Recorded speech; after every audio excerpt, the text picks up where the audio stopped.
वाला जात मैसेज के आगाज में हम पढ़ेंगे और फिर जहां जरूरत होगी हम कलाम को जरूर देखेंगे। पैदाइश की किताब 15वां बाब। और आज सुबह हम जिस बात पर गौर करने जा रहे हैं वो है बर्रे के लहू की कुदरत। पैदाइश की किताब 15वां बाब 12वीं आयत से 14वीं आयत के आखिर तक और फिर अगली दो जो तलावत हैं वो खुरूज की किताब में से होंगी। पैदाइश की किताब 15वां बाब 12वीं आयत से यूं लिखा है, सूरज डूबते वक्त अब्राम पर गहरी नींद गालिब हुई और देखो एक बड़ी हौलनाक तारीकी उस पर छा गई। और उसने अब्राहम से कहा, यकीन जान के तेरी नस्ल के लोग ऐसे मुल्क में जो उनका नहीं परदेसी होंगे और वहां के लोगों की गुलामी करेंगे और 400 वर्ष तक उनको दुख देंगे। लेकिन मैं उस कौम की अदालत करूंगा जिसकी वो गुलामी करेंगे और बाद में वो बड़ी दौलत लेकर वहां से निकल आएंगे। खुरूज की किताब उसका 12वां बाब 12वीं आयत से 14वीं आयत के आखिर तक और फिर इसके बाद 21वीं आयत से हम पढ़ेंगे। खुरूज की किताब 12वां बाब 12वीं आयत से, इसलिए कि मैं उस रात मुल्क मिस्र में से होकर गुजरूंगा और इंसान और हैवान के सब पहलौठों को जो मुल्क मिस्र में है मारूंगा और मिस्र के सब देवताओं को भी सजा दूंगा। मैं खुदावंद हूं। और जिन घरों में तुम हो, गौर से इस आयत को सुनिए, और जिन घरों में तुम हो उन पर वो खून तुम्हारी तरफ से निशान ठहरेगा और मैं उस खून को देखकर तुमको छोड़ता जाऊंगा और जब मैं मिस्रियों को मारूंगा तो वबा तुम्हारे पास फटकने की भी नहीं कि तुमको हलाक करे। और वो दिन तुम्हारे लिए एक यादगार होगा और तुम उस दिन उसको खुदावन की ईद का दिन समझकर मानना। तुम उसे हमेशा की रस्म करके उस दिन को नस्ल दर नस्ल ईद का दिन मानना। 12वां बाब 21वीं आयत।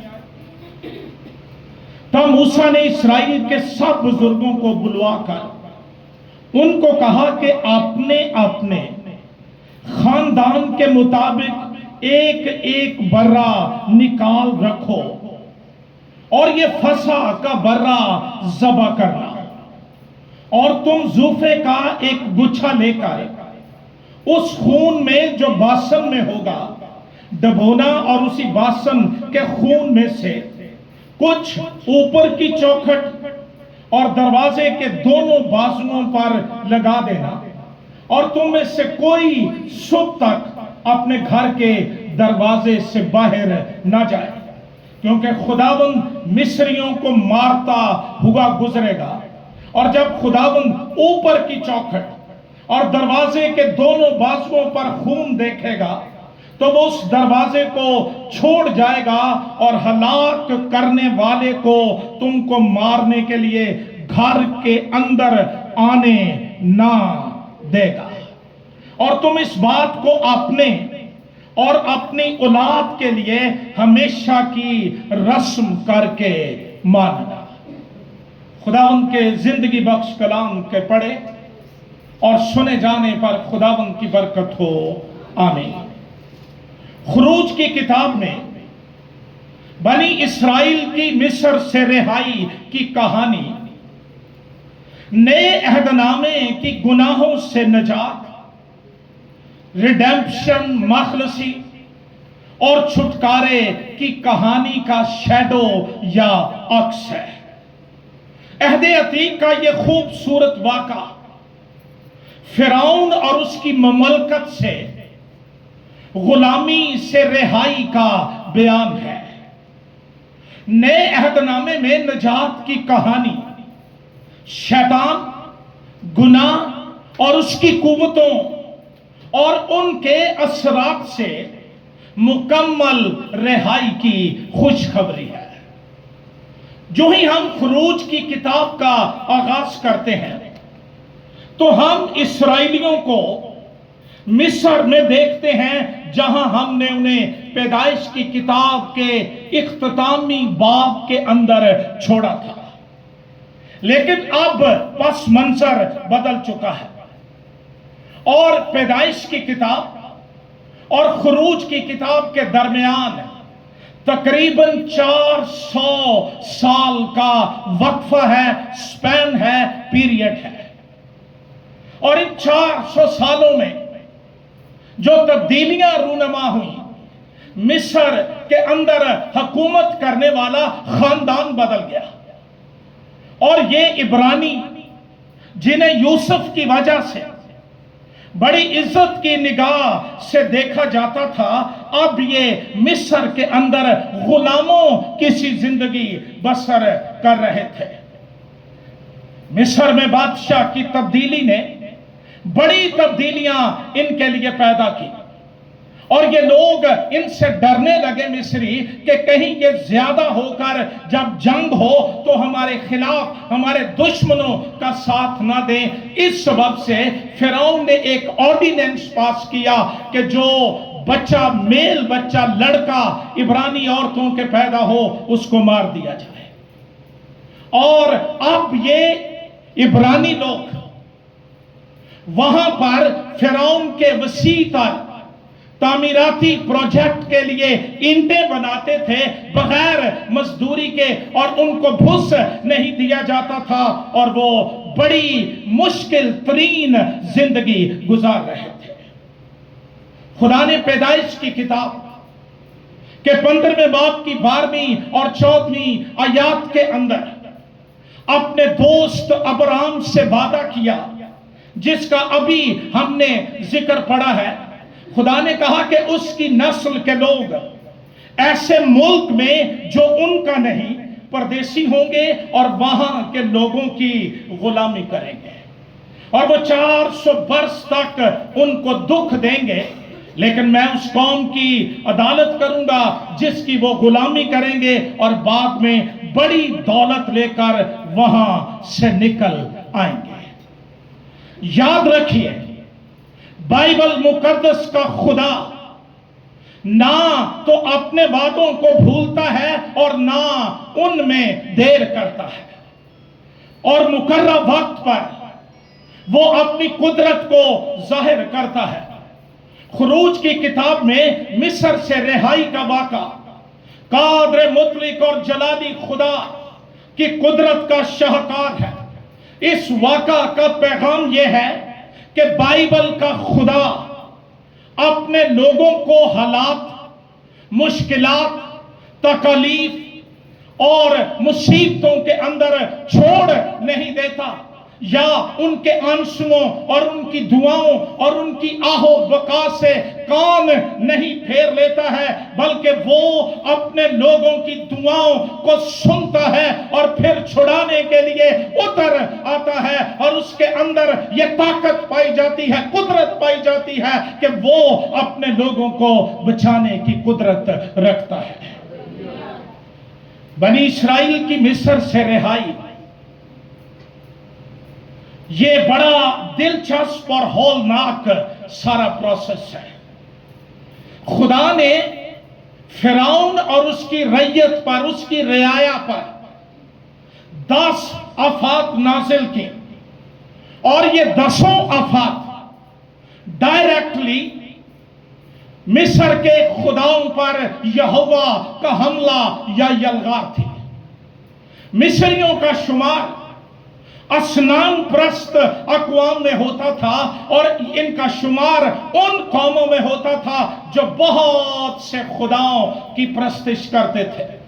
लेकिन ये 10 देवता, ये 10 माबूद जिनके खिलाफ ये आफात नाजिल की गई, ये मिस्रियों के चीफ देवता, बड़े खुदा थे और जिनको यहोवा ने ललकारा और शिकस्त दी। और खुदा ने दुनिया में साबित कर दिया कि इज्जत के लायक, तमजीद के लायक, कुदरत और हशमत के लायक सिर्फ बाइबल का खुदा है, सिर्फ यहोवा है। दुनिया के तमाम माबूद वो महज बुत है, लेकिन यहोवा जिंदा खुदा है और वो कादिर मुतलक है और वो अजीब काम करता है और कोई उसके इरादों को रोक नहीं सकता है। उसके पास ये ताकत है कि वो बचा भी लेता है, छुड़ा भी लेता है और सजा भी देता है।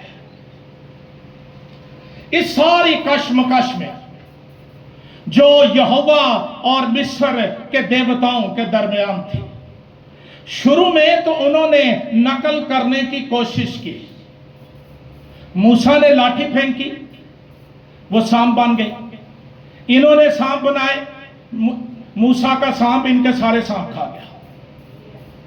और फिर एक ऐसा वक्त आया जब ये नकल भी नहीं मार सकते थे और ये यहोवा के आगे मजबूर और बेबस हो गए। और ये कहा जा सकता है गोया यहोवा ने मिस्रियों की आंखों के सामने उनके देवताओं और खुदाओं को शिकस्त फाश देकर उनका बरमला तमाशा बना दिया और उनके आबदों, उनकी प्रस्तिश करने वालों, उनकी इबादत करने वालों के सामने उन्हें मजबूर और बेबस कर दिया।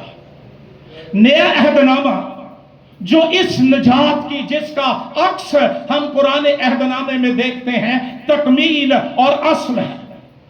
इसमें खुदा के बेटे यीशु ने हुकूमतों और इख्तियारों को अपने ऊपर से उतार कर उनका बरमला तमाशा बनाया और सलीब के सबब से उन पर फतह याबी का शादियाना बजा दिया। खुरूज की किताब बताती है कि 9 आफतों के बाद या 9वीं आफत के बाद खुदा ने बुजुर्ग मूसा को फरमाया। आइए पढ़ते हैं, ये 10वीं आफत की तैयारी है। खुरूज की किताब 11वां बाब। बाइबल खोलें और जरूर पढ़ें।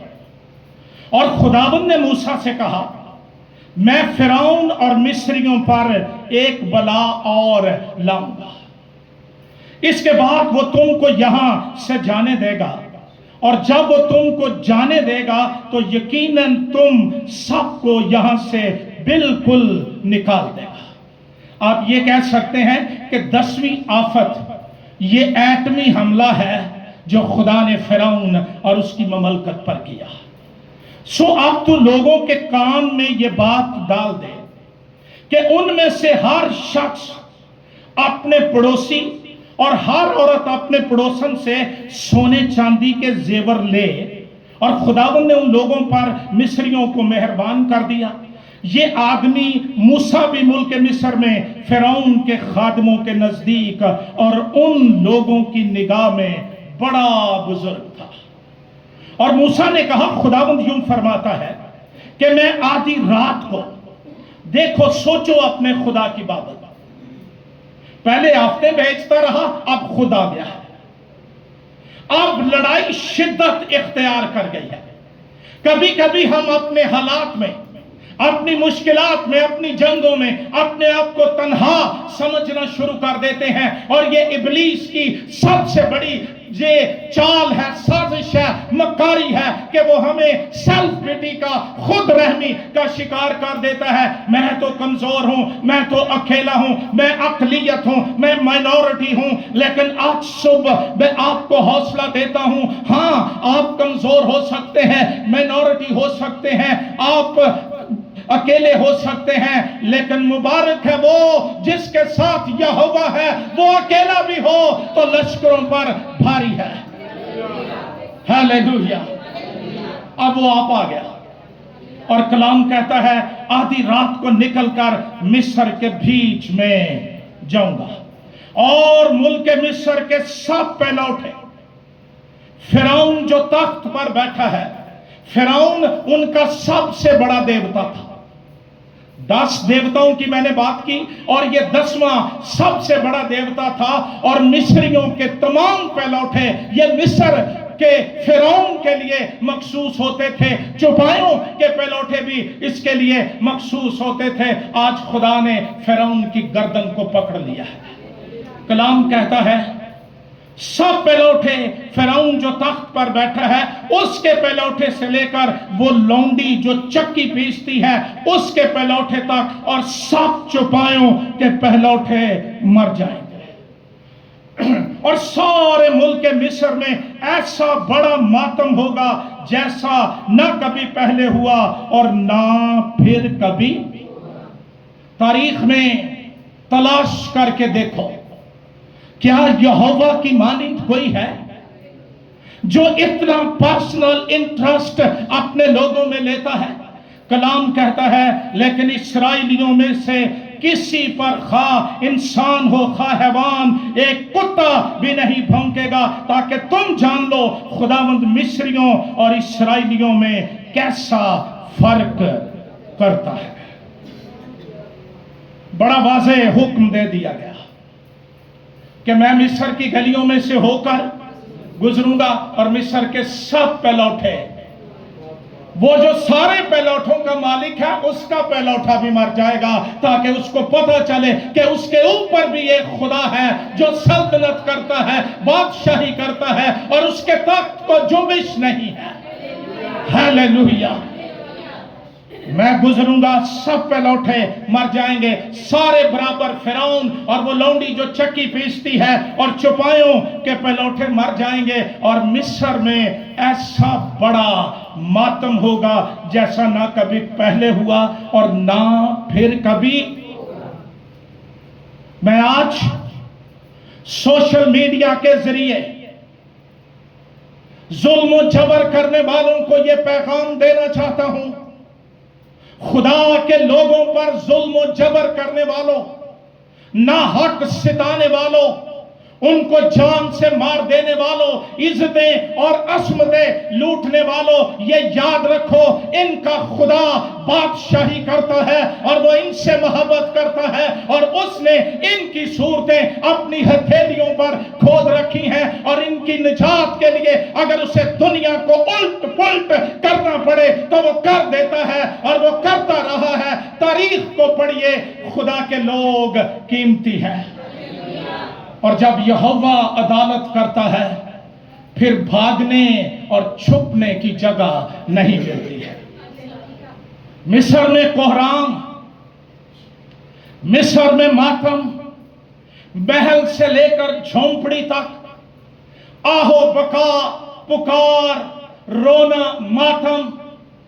लेकिन इसके बरक्स जश्न का इलाका जहां इस्राएली रहते हैं, जहां अहद के लोग रहते हैं, जहां पर खुदा के दोस्त अब्राहम की नस्ल रहती है, वहां पर कंप्लीट पीस, मुकम्मल एब्सोल्यूट पीस, आराम, इतना आराम कि कुत्ते के भौंकने की आवाज भी सुनाई न देगी। कभी कभी हम बड़े आजिज होने की कोशिश करते हैं, कोई गल नहीं, फिर सारी दुनिया दे नाल है ना। बाइबल ये नहीं मानती ना तस्लीम करती है। खुदा के लोग फर्क है, उनका रुतबा फर्क है। उन पर यहोवा साया करता है, बादल बन जाता है, आग बन जाता है, करीब नहीं आने देता। कलाम के अंदर लिखा हुआ है ताकि तुम जान लो कि खुदावन मिस्रियों और इब्रानियों में कैसा। खुदा को शनाख्ती कार्ड देखने की जरूरत नहीं कि कौन क्रिश्चियन है, कौन इजराइली है, कौन मिस्री है। नो नो, वो जानता है। और अभी मैं जिक्र करूंगा कि फर्क क्या है। بائبل کے خدا کا خاصہ یہ ہے کہ وہ اپنوں کو پہچانتا ہے اور اپنوں اور بیگانوں میں فرق کرنا جانتا ہے۔ زبور 91 میں تیرے آس پاس کتنے گر جائیں گے؟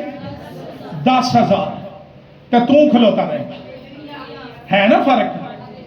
10,000 گر جائیں گے لیکن وہ وبا تیرے قریب نہیں آنے کی، وہ تیرے پاس پھٹکنے کی نہیں ہے۔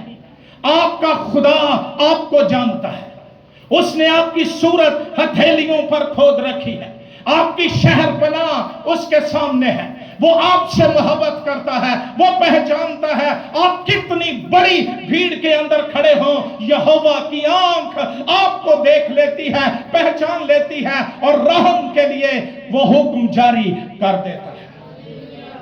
یہ صرف آدمیوں کا فرق نہیں۔ نامہ باب خروج کی کتاب 4 آیت پڑھو میرے ساتھ، مل گیا سب کو؟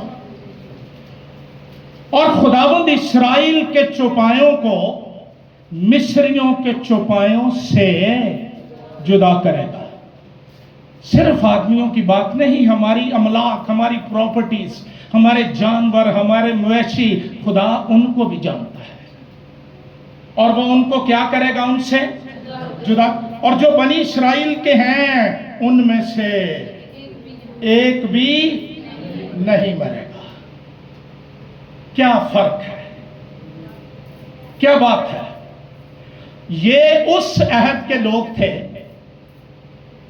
جو لیلوں اور بچڑوں کے لہو سے باندھا گیا۔ اگر اس کے لیے اتنی محبت اور پہچان دکھائی جاتی ہے تو وہ عہد جو اس کے بیٹے کے لہو سے باندھا گیا، اس میں وہ کیا نہیں کرے گا؟ یہ فرق وہ کرے گا۔ مصری روئیں گے، ماتم کریں گے، کوہرام ہوگا۔ جشن میں کتے کے بھونکنے کی آواز سنائی نہ دے گی، کوئی چیز مخل نہیں ہوگی، چوپائے محفوظ، انسان محفوظ۔ اور اس بڑے واضح اور دیدنی فرق کی وجہ فساد کے برے کا خون یہ ہے جو ہمیں دوسروں سے الگ کرتا ہے۔ خروج کی کتاب 12واں باب پہلی آیت سے پڑھ رہا ہوں۔ پھر خداوند نے ملک مصر میں موسیٰ اور ہارون سے کہا، یہ مہینہ تمہارے لیے مہینوں کا شروع اور سال کا پہلا مہینہ ہو۔ پس اسرائیلیوں کی ساری جماعت سے یہ کہہ دو کہ اسی مہینے کے 10ویں دن ہر شخص اپنے آبائی خاندان کے مطابق گھر پیچھے ایک برہ لے، اور اگر کسی کے گھرانے میں برہ کو کھانے کے لیے آدمی کم ہو تو وہ اور اس کا ہمسایہ جو اس کے گھر کے برابر رہتا ہو، دونوں مل کر نفری کے شمار کے موافق ایک برہ لے رکھیں، تم ہر ایک آدمی کے کھانے کی مقدار کے مطابق، تاکہ فسح کے برے کا گوشت ضائع نہ ہو۔ حساب لگانا، تمہارا برہ بے عیب اور یک سالہ نر ہو، اور ایسا بچہ یا تو بھیڑوں میں سے چن کر لینا یا بکریوں میں سے، اور تم اسے اس مہینے کی 14ویں تک رکھ چھوڑنا، اور اسرائیلیوں کے قبیلوں کی ساری جماعت شام کو اسے ذبح کرے، اور تھوڑا سا خون لے کر جن گھروں میں وہ اسے کھائیں ان کے دروازے کے دونوں بازوؤں اور اوپر کی چوکھٹ پر لگا دیں، اور وہ اس کے گوشت کو اسی رات آگ پر بھون کر بے خمیری روٹی اور کڑوے ساگ پات کے ساتھ کھا لے۔ خدا نے ایک برہ ذبح کرنے کا حکم دیا۔ قانون یہ تھا کہ یہ برہ بے عیب اور یک سالہ نر ہو۔ پرانے عہد نامے کی فسح کا برہ خداوند یسوع مسیح کی تصویر یا مسیح ہے، اور یک سالہ سے مراد مسیح کی جوانی میں موت۔ بے عیب दुनिया में कोई शख्स दावा ही नहीं कर सकता कि वो बेऐब है, सिवाय एक शख्स के जिसने कहा कौन मुझ में गुनाह साबित करता है। बेऐब होना इसलिए जरूरी है, ऐबदार की कुर्बानी नहीं दे सकता, अंधा अंधे को राह नहीं दिखा सकता, गुनेगार का इवजी और फिदिया नहीं हो सकता है, इसलिए बेऐब कहा गया।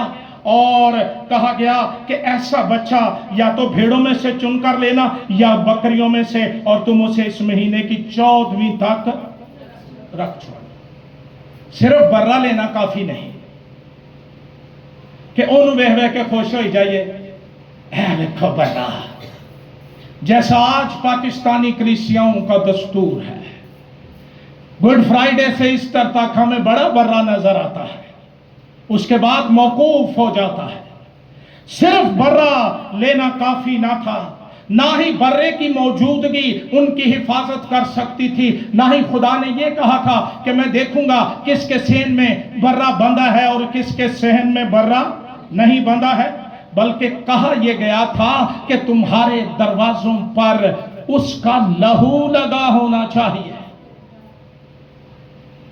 हम सिर्फ यही कहकर अपने आप को महफूज नहीं कर सकते हैं कि मसीह बेगुनाह था। उसकी बेगुनाही हमें निजात नहीं देती, बल्कि उसका सलीब पर मर जाना और अपनी जान दे देना और लहू बहा देना, फिदिये का लहू हमें बचाता है, हमें छुड़ाता है, हमें आजाद करता है। और सिर्फ यही काफी नहीं कि बर्रा ज़बह कर लिया जाए, इसके आगे जरूरी बात यह थी कि उसका खून बासन के अंदर, जिसको आप बोल कहते हैं, डिश कहते हैं, डोंगा कहते हैं, उसके अंदर डाला जाए और घराने का सरबराह जूफे का गुच्छा लेकर दरवाजे के ऊपर और दोनों साइडों पर पुराने अहदनामे में सलीब की तस्वीर वो उसको लगा दे। खून उस वक्त तक काफी नहीं जब तक वो अप्लाई ना किया जाए, लगाया ना जाए।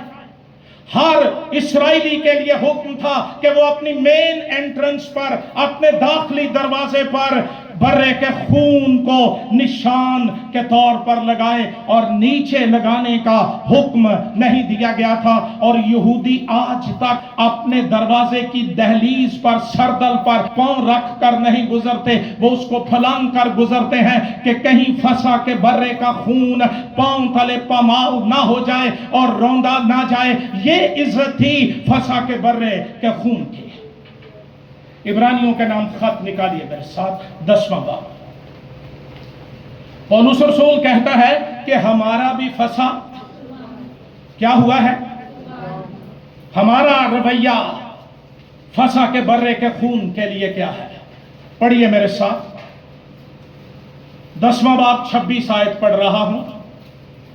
नजात याफ्ता लोग दावेदार मुतवज्जे हों, क्योंकि हक की पहचान हासिल करने के बाद अगर हम जानबूझकर गुनाह करें तो गुनाहों की कोई और कुर्बानी बाकी नहीं रही।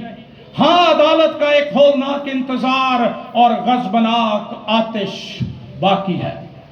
गुनाह से छुपन छुपाई खेलना यह मौत का सबब है।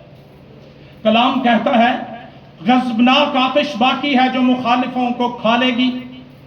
जब मूसा की शरीयत का नाम मानने वाला 2 या 3 शख्सों की गवाही से बगैर रहम किए मारा जाता है, तो ख्याल करो कि वो शख्स जिसने खुदा के बेटे को पामाल किया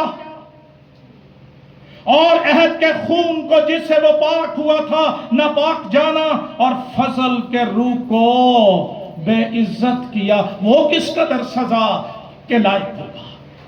हम शुक्रिया अदा करते हैं, खुदा ने दुनिया से ऐसी मोहब्बत रखी कि उसने अपना इकलौता बेटा बख्श दिया और उसके बेटे ने अपनी जान सलीब पर दी। यूहन्ना के मुताबिक इंजीली बयान में लिखा है, शायद अपने दोस्तों की खातिर कोई अपनी जान दे दे, लेकिन खुदा रोमियों का खत कहता है अपनी मोहब्बत की खूबी हम पर यूं जाहिर करता है कि जब हम गुनहगार ही थे तो मसीह हमारी खातिर आज उसके लहू की बाबत हमारा क्या रवैया है?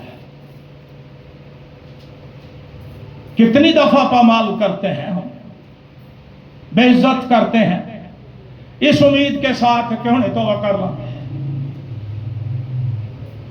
अदालत गज़बनाक आतिश इंतजार करती है अगर कोई हक की पहचान हासिल करने के बाद जानबूझकर गुनाह करे। हुक्म इलाही ये था कि खून को लिया जाए और उसको जूफे के गुच्छे के साथ, खुदा ने बड़ा वाज़े हुक्म दिया, कोई गैर वाज़े नहीं। ये नहीं भी गंदियां टाकियां कट्ठियां करके उन्होंने खून लाते हो। ब्रश तो उस वक्त थे नहीं, उस वक्त ब्रश का काम जूफा करता था, इसका गुच्छा करता था। और जूफा बाइबल मुकद्दस में इमाम की अलामत है। इमाम से ये लहू लगाया गया कि ये लहू हमें बचा सकता है, ये वबा से, मरी से, अदालत से, मौत से, खुदा के कहर से छुड़ाने की कुदरत रखता है। आज हम उसका लहू इमाम से लेते हैं और लेकर भी डरते रहते हैं। खुदा ने कहा कि वो दरवाजे पर खून का निशान होना चाहिए, और ये बड़ा वाज़े फर्क है, खून लगा है या नहीं, क्योंकि बगैर खून बहाए मुआफी नहीं और बगैर खून लगाए छुटकारा नहीं है। डॉक्टर बिली ग्राहम अपनी किताब हर मजदूम तक में लिखते हैं कि एक रवायत है कि एक यहूदी नौजवान लड़का उस रात जब पहली फसा हुई, वो खानदान में पहला उठा था, और खरूज की रात, जिस रात ये फसा ज़बा किया गया, वो अपने बीमारी के बिस्तर पर बड़ा बेकरार था और सो ना सकता था।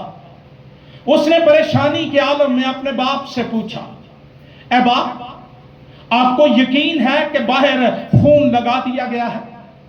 उसके बाप ने जवाब दिया कि मैंने हुक्म दे दिया था कि दरवाजे की चौखट पर खून लगा दिया जाए। ये ड्यूटी बाप की थी कि वो लहू लगाए। ये बाप कह रहा है मैंने हुक्म दे दिया है कि दरवाजे की चौखट पर खून लगाया जाए। बेचैन लड़का मुतमईन ना हुआ जब तक उसका वालिद उसे अपने बाजुओं का सहारा देकर बाहर ना ले गया ताकि वो खुद देख सके, लेकिन अफसोस वहां खून का निशान कोई ना था। आज बाप गाफिल हो चुके हैं। वो सोचते हैं हमारा काम सिर्फ रोटी देना है, हमारा काम सिर्फ वसाइल मुहैया करना है। मेरे भाई, तेरा सबसे बड़ा काम अपने खानदान को महफूज करना है, बर्रे के लहू को अप्लाई करके। हुक्म से गफलत बरती गई थी। जब बात यहां आ जाती है ना कि मैंने उसको कह दिया था और वो कह देता मैं अगों कहता सी, इथों पता लग जाता है लंबड़ा का टब्बर है। जो काम मेरे करने का है मुझे करना है, जो काम दूसरे के करने का है वो उसको करना है, और फिर दौड़ पड़ गई। पेशतर इससे कि आधी रात हो जाए। खुदा ने कहा था कि मैं आधी रात को मुल्क मिस्र की गलियों में से, वक्त का लिहाज करना भी इंतहाई जरूरी है। आधी रात हो जाए, बाप ने दरवाजे पर खून का निशान लगाने में जल्दी की। कलीसिया, ईमानदारों, लहू से खरीदे हुए लोगों, मैं आज सुबह आपको इंतबाह करना चाहता हूं, आगाही देना चाहता हूं। सोचो, गौर करो, तलाश करो, देखो क्या तुम्हारे दरवाजे की चौखटों पर बर्रे का लहू लगा है या नहीं लगा है, या आपने दूसरों के जुम्मे डाल दिया है। इससे बेशतर के आधी रात हो जाए और वबा चल पड़े और हलाकत मारना शुरू करे और मौत हमला शुरू करे। आओ अपने दरवाजे की चौखटों पर बर्रे का लहू लगाए ताकि बच जाए। इसको अपने ऊपर ले लो। बिशप सैमुअल हसरत साहब खुदावंद के पास चले गए। वो ये कहा करते थे, मैं तेरे बेटे के लहू की चादर ओढ़कर बुकल मार के तेरे पास आता हूं। لے لو اس لہو کو. صرف لہو کے گیت گانے سے کچھ نہیں بنے گا, صرف لہو کے گیت سننے سے کچھ نہیں بنے گا. اگر کوئی چیز بچا سکتی ہے تو وہ برے کا لہو کا لگایا جانا, اپلائی کیا جانا, اس سے ہم بچ جائیں گے. میں جتنے باپ یہاں پر بیٹھے ہیں, ذمہ دار لوگ گھروں کے بیٹھے ہیں, میں آج صبح یہ پیغام دیتا ہوں, آؤ اپنے دروازوں پر, گھروں پر, بچوں پر, خاندانوں پر, اپنی املاک پر, روپے پیسے پر, جابز پر, ہر ایک چیز پر یسوع کا لہو لگا لیں تاکہ شیطان سے بچ جائے. چارلس سپرجن ایک بہت بڑا خادم, وہ کہتا ہے اسرائیل کی مصر سے آزادی کی رات کو چوکھٹ پر لگے برے کے خون نے فرمانبردار اور نافرمان کو الگ الگ کر دیا. سن کے تو سارے گئے تھے موسیٰ سے کہ خون لگانا ہے, لیکن مارے گئے جنہوں نے نہ لگایا, فرمانبردار رہے جنہوں نے لگا لیا. وہ کہتا ہے اسی طرح آج خدا کے برے کا خون خدا کے برگزیدوں اور کلیسیا کا امتیازی نشان. خون خدا کی طرف سے نشان دیا گیا, اور خدا نے کہا جس کو دیکھ کر میں مارنے والے کو اندر جانے نہیں دوں گا. جب یہ لہو نہ لگا ہو اور گناہ ہم پر چڑھ دوڑے, یرمیہ اپنے نوح کی کتاب میں کہتا ہے موت ہماری کھڑکیوں پر چڑھ آئی اور ہمارے قصروں میں گھس بیٹھی ہے. محلوں کے اندر, گھروں کے اندر, خاندانوں کے اندر کوئی سلوک نہیں, کوئی پیار نہیں, کوئی سلامتی نہیں, کوئی اطمینان نہیں ہے. ہر ایک دوسرے کو چڑھ دوڑنے لگا ہوا ہے. اس کا مطلب یہ ہے موت اندر داخل ہو چکی ہے, ہم غفلت برت چکے ہیں لہو لگانے میں, اور آج ہم تباہی کی طرف بڑھ رہے ہیں. فساد جو ہمارا لفظ ہے اردو کا, اس کے لیے عبرانی لفظ ہے پسا. اس کا مطلب ہے چھوڑ کر چلے جانا یا پھلانگ کر چلے جانا, ٹپ کے جانا, ٹو جمپ اوور, ٹو لیفٹ اوور. اس کے لیے برے کا لہو نشان ہے, کوئی اور نشان کارگر نہیں ہے. میرا عقیدہ, میرا مذہب, میری مشن, میری دولت, میری ذات, میری ذاتی راستہ بازی, عقائد و رسومات کی پابندی, اثر و رسوخ, ہلاکت, وبا کو میرے گھر میں داخل ہونے سے روک نہیں سکتے. خدا سچا ہے. کتنوں کا ایمان ہے سچا؟ وبا تیرے پاس بھی پھٹکنے کی نہیں. خون ہم لگاتے نہیں, پھا بڑے بڑے منگ لیتے ہیں, پھر وبا وہ حال کر دی ہے نا, پھر لوکاں نہیں بھی عبرت ہوں ہے. لہو لگا لو, صرف یہی ایک چیز ہے جو فرق پیدا کرتی ہے. یسوع کے لہو میں زندگی ہے, قدرت ہے, طاقت ہے, اختیار ہے, زور ہے. اس کو دیکھ کر وبائیں, ہلاکتیں, قہر, شیطان, عالم ارواح اپنا راستہ بدل لیتے ہیں. میں نے اپنے نہایت بچپن میں اپنی ماں سے یہ سیکھا. میری ماں میرا پہلا بائبل ٹیچر. ہمارا باپ ذرا سخت طبیعت کا آدمی تھا. دوسرے بچے ڈرتے ڈرتے رہتے تھے, میں آتے وہ بھی گودی چڑھا رہی تھا. لیکن یہ میں نے اپنی ماں سے سیکھا, جب کوئی راستہ نظر نہ آئے, تاریکیاں گھیر لیں, شیطان اور اس کی فوجیں چاروں طرف سے چھڑائی کر لیں, صرف یہ کہنا یسوع تیرے خون میں فتح ہے, ہمیں آزاد کر دے. اور میں نے اس کو دیکھا, جتنا وقت مجھے ملا اس کے ساتھ رہنے کے لیے میں خداوند کی شکر گزاری کرتا ہوں. اس کے لیے ہر وقت یسوع تیرے خون میں فتح, یسوع تیرے خون میں فتح. میں نے بڑے بچپن میں اس لہو کی اثر پذیری کو سیکھ لیا تھا, اور یہ وہ ہتھیار ہے جو آج بھی میں استعمال کرتا ہوں. ना ये पुराना होता है, ना इसको जंग लगता है, ना ये आउट ऑफ डेट होता है। एक दफा एक बड़ा हमला जिसमें मैं गिर गया और मुझे पता लग रहा था कि कमरे में कोई बड़ी मनफी ताकत की प्रेजेंस है। इवन मैं पीछे मुंह करके दीवार की तरफ देख नहीं सकता था, मैं इस तरफ को मुंह करके लेटा था और मुझे पता था कि कोई तारीकी की कुव्वत फ्रिज और कपड़ों की अलमारी के दरमियान खड़ी है। इतना खौफ था कि मैं उस तरफ मुंह नहीं कर सकता था। और फिर आहिस्ता आहिस्ता उसने मेरी पसलियों को पकड़ लिया और जो ही उसने दबाने की कोशिश की मेरे मुंह से निकला, यीशु तेरे खून में फटा। विद इन नो टाइम सारा खौफ दहशत जाती रही और मैं आजाद हो गया। ये लहू इबलीस की चालाकियों मक्कारियों के खिलाफ मेरा मुअस्सर कारगर हथियार है। लेकिन आज सुबह मैं पूछता हूं, क्या ये लहू मेरा निशान है? या मैं ये सोचता हूं कि मैंने बाहर लिख के लगा दिया है पादरी हिजकिय्याल रहमत, इससे नहीं वो डरता। मैं जात भी लिख दूं तो भी नहीं डरता।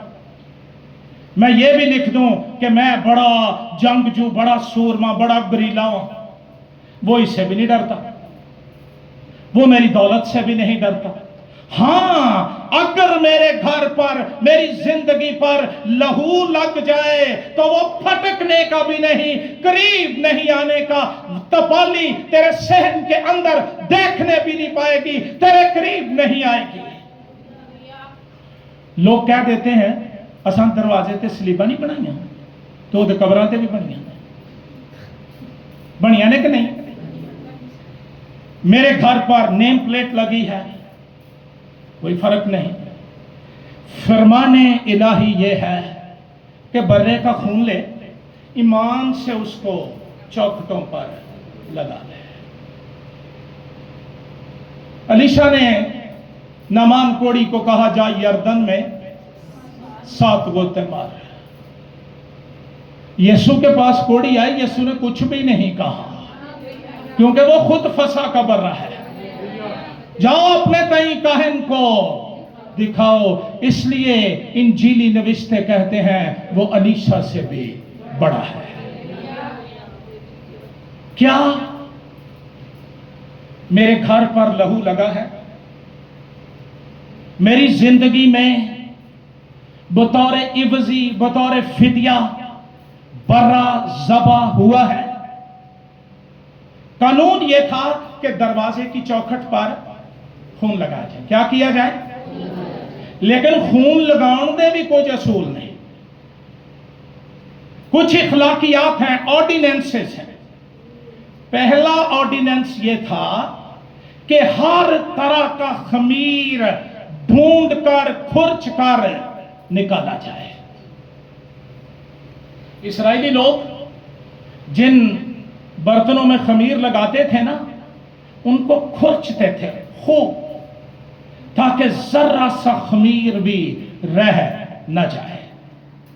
और फिर वो लाइट लेकर सर्च आउट करते थे कि घर के किसी कोने के अंदर खमीर, खमीर से मुराद गुनाह, वो चीज जो मेरी नहीं, कहीं वो तो नहीं, या ईमानदार होते हुए भी मैंने रिश्वत के दरवाजे भी खोले हुए हैं, नाजायज कामों के दरवाजे भी खोले हुए हैं। हर नापाक चीज मेरे घर में आती है और वहां सुकूनत करती है और मैं सौन लग गया सिर्फ बदरूआ दे डरना, मैं लहू लगाता हूं।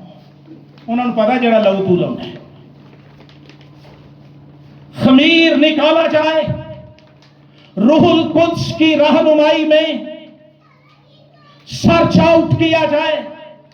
मुकद्दस दाऊद ने दुआ की, मुझे जांच और पहचान और देख मुझ में कोई बदी तो नहीं।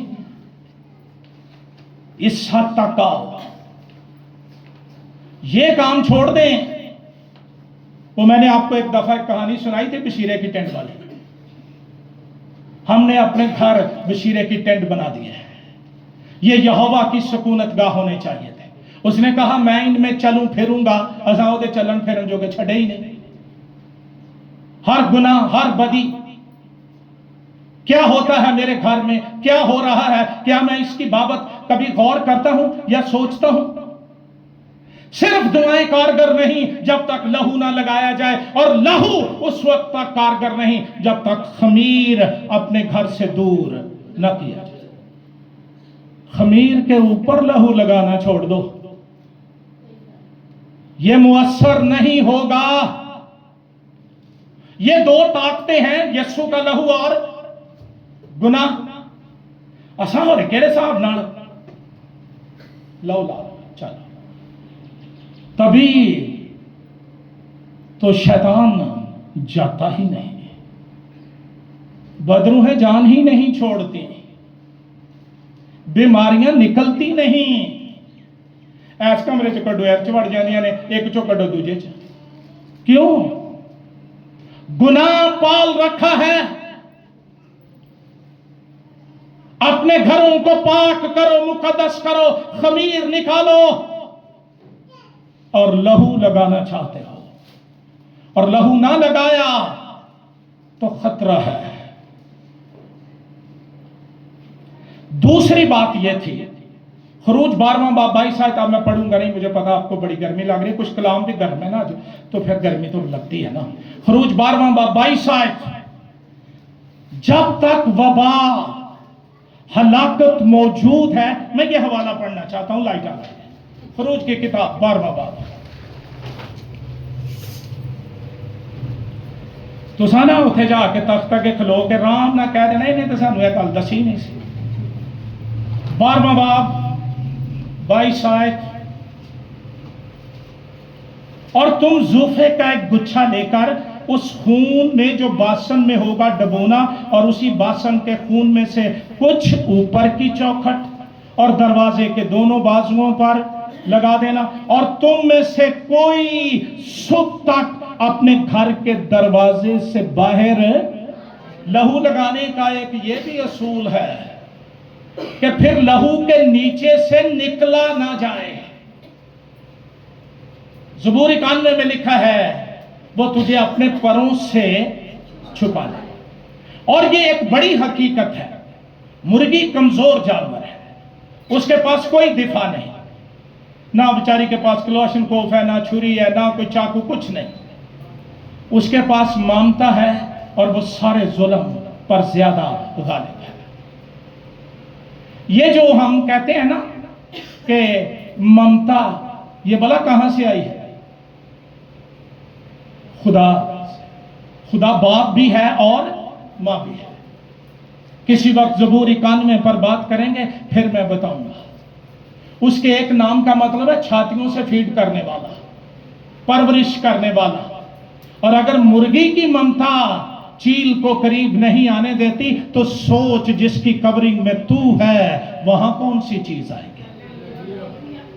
पर असी एडे चंगे है ना, कोई हफ्ता कोई शह ना ना आए, फिर असी मुर्गी ते पर चुक चुक बेने। हेलो हेलो आंटी पदरू, हेलो अंकल जिन, किधर हो? मैं इधर हूं। वो आंदा इत्थे मैं नहीं आ सकता, बाहर आ, तेन तेरा बंदोबस्त करा। ये बड़े संजीदा गुनाह है जो हम करते हैं बगैर सोचे। लहू ला के तो फिर अंदर ही रहो। कलाम यह कहता है कि जब तक वबा चल रही है, हलाकत चल रही है, मौत गालिब है, कोई लहू की चादर से बाहर ना निकले, कोई लहू के निशान से बाहर ना निकले। शैतान जिनिया मर्जी तो मिस कॉल करे, हेलो दफा, मैं यीशु के लहू में छुपा हूं, मैं इस कवरिंग से बाहर नहीं आ सकता। वो मजबूर हो जाएगा, बेबस हो जाएगा। आपने कभी उसकी बेबसी देखी नहीं है। जब यीशु के लहू की बात की जाए, उसके पांव उखड़ जाते हैं। लहू लगाने का एक तरीका यह है कि कोई कवरिंग से आराम ना बैठ जाए। पर सानू बचपन तो आदत पई, कंध ते झातियां, कोठे ते चढ़ के झातियां, ऐ धौले आ जाते पर मुड़ते नहीं। اور یہ روحانی چاہتیاں پھر ہمیں پھنسا دیتی ہیں، کدی ادھر چاہتی کدی ادھر چاہتی، پھنس جاتے ہیں، وہ پھڑ لینا ادھر آتے نہیں چاہتیاں کڈا۔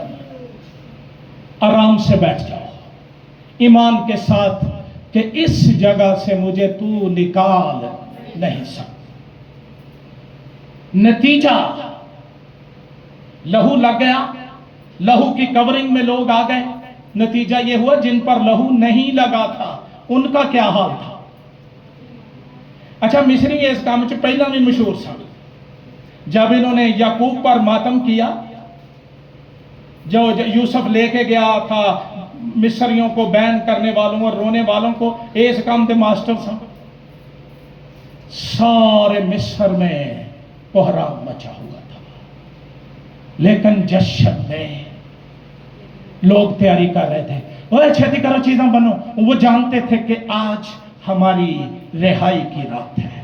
لہو رہائی دیتا ہے، لہو آزاد کرتا ہے، لہو بندھن توڑتا ہے، لہو ناممکن کو ممکن کر دیتا ہے۔ اور ایک اور بات جو میں کرنا چاہتا ہوں جس سے مجھے بڑی برکت ملی، یہ برے کے خون کی قدرت تھی جس نے غلاموں کی بے ہنگم بھیڑ کو ایک نیشن بنا دیا۔ خدا نے ابراہیم سے کہا تھا میں تجھے ایک بڑی قوم بناؤں گا، بنی اسرائیل کو بھول گیا تھا لیکن خدا اپنے وعدے نہیں بھولتا، اور وہ اپنے کلام کو پورا کرنے کے لیے بیدار رہتا ہے۔ غلام فاتح بن گئے، دولت مند بن گئے، مصری آپ آ کے اے لو اے چندہ پا لیو، قربانی دے لیو تے جاؤ ساڑی جان چھڑو۔ یہ لہو کی قدرت تھی کہ بحر کلزم دو ٹکڑے ہو گیا۔ عہد عتیق کا سب سے بڑا معجزہ کہ بحر کلزم دو ٹکڑے ہوا، لیکن اگر بحر کلزم 10 دفعہ بھی ٹکڑے ہوتا، یسوع کا مردوں میں سے جی اٹھنا پھر بھی بھاری تھا، اور یہ کائنات کا سب سے بڑا معجزہ ہے۔ بدھ کی دوپہر 3 جولائی کی یہ بات ہے، میں سویا ہوا تھا اور میں بڑی خوف کے ساتھ جاگا۔ I was not sleeping، میں سو نہیں رہا تھا، ارد گرد کی آوازیں میرے کانوں میں آ رہی تھی۔ میں نے دیکھا کہ بدروحوں کا ایک بڑا لشکر، میں تو دیکھی ہی نہیں نا، میں کہاں پہ میں انجدیاں نہیں کدی دیکھی ہیں، میں انجدیاں بھی نہیں دیکھی ہیں، تو میں نے لوڑ بھی کوئی نہیں۔ ایک ایسا لشکر عجیب، ان کے منہ میں نے کچھ کو دیکھا، ان کا ایسے لمبا منہ تھا ایسے کر کے، اور وہ ہماری گلیوں میں پھر رہے تھے، اور صرف کرسچنز گھروں سے نکال کر خون کر رہے تھے، گلیاں خون سے بھری ہوئی، ہلاکت چل رہی تھی، وبا چل رہی تھی۔ میں خوف میں اٹھ گیا، میں نے دعا کی، میں نے خدا یہ کیا؟ اس نے کہا یہ وہ ہیں جو غفلت برتتے ہیں اپنے گھروں پر خون لگانے میں۔ ایویں سستی چ نیند چی کی کھاتی پیتی چی لا لیا، لیکن ایمان کے ساتھ جنہوں نے لگایا ہے ان کے تو قریب شیطان نہیں آنا چاہتا۔ میں بڑی ذمہ داری کے ساتھ آج صبح ان تمام لوگوں کو جو سوشل میڈیا پر میرے ساتھ جڑے ہیں اور آپ کو کہنا چاہتا ہوں، آؤ لہو کو اپنی پہچان بنا لیں، آؤ لہو میں چھپ جائیں۔ ایک بڑی ہلاکت اس کرۂ ارض کے ساتھ ٹکرانے والی ہے۔ اگر بچنا ہے، محفوظ ہونا ہے، قائم رہنا ہے، تو پھر برے کا لہو لے لو، لہو کے گیت گایا کرو۔ لہو کے گیتوں کا کوئی سیزن نہیں ہوتا، یہ گاتے ہی رہا کرو۔ مکاشفہ کی کتاب میں یوحنا نے ایک بھیڑ دیکھی جو شیشے کے سمندر پر بربتیں لیے کھڑی تھی، اور وہ برے کا گیت گا رہے تھے۔ ہیلیلویا! برے کا لہو پاک کرتا ہے، برے کا گیت لہو کا گیت ہے۔ ذبح کیا ہوا برہ ہی حمد، تمجید، ستائش اور قدرت کے لائق ہے، اور ذبح کیے ہوئے برے مسیح مصلوب کو اپنا بادشاہ بنا لو، بچ جاؤ گے۔ آخری حوالہ رومیوں کے نام خط 5واں باب،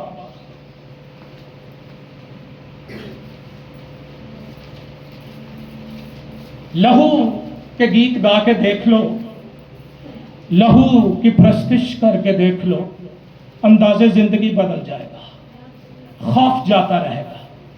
ये जो छोटे छोटे बड़े बड़े गुनाह आसानी से पकड़ लेते हैं, ये करीब नहीं फटकने के। जी मैं पढ़ रहा हूं, बस जब हम उसके खून के बायस अब रास्तबाज ठहरे। नेक्स्ट संडे खुदावंद ने मुझे जिंदगी दी तो इस पर बात करेंगे, रास्तबाज ठहरे। तो उसके वसीले से, क्या आपकी बाइबल में लिखा है?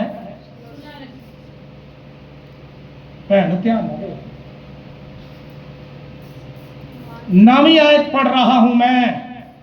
बस जब हम उसके खून के बाए सब रास्तबाज ठहरे तो उसके वसीले से, बोलो, अब तक हम गज़बे शैतान से बचने की बात कर रहे हैं, ये लहू तो गज़बे इलाही से भी बचा देगा।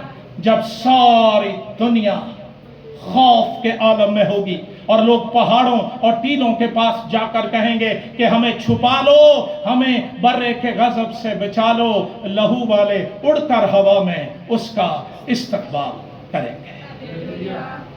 खुदा ने कहा कि खून तुम्हारे लिए निशान। क्या निशान है? खून। आज अब हम उसके खून और गोश्त में शरीक होने वाले हैं। आओ एक लम्हे के लिए पाक रूह से कहें, मेरे अंदर जो खमीर, तारीकी, नापाकी छुपी बैठी है, मुझ पर जाहिर कर, ताकि मैं लहू से धुल जाऊं और आज सुबह की पाक की शाह में शराकत मेरी जिंदगी को बदल दे। आइए आपके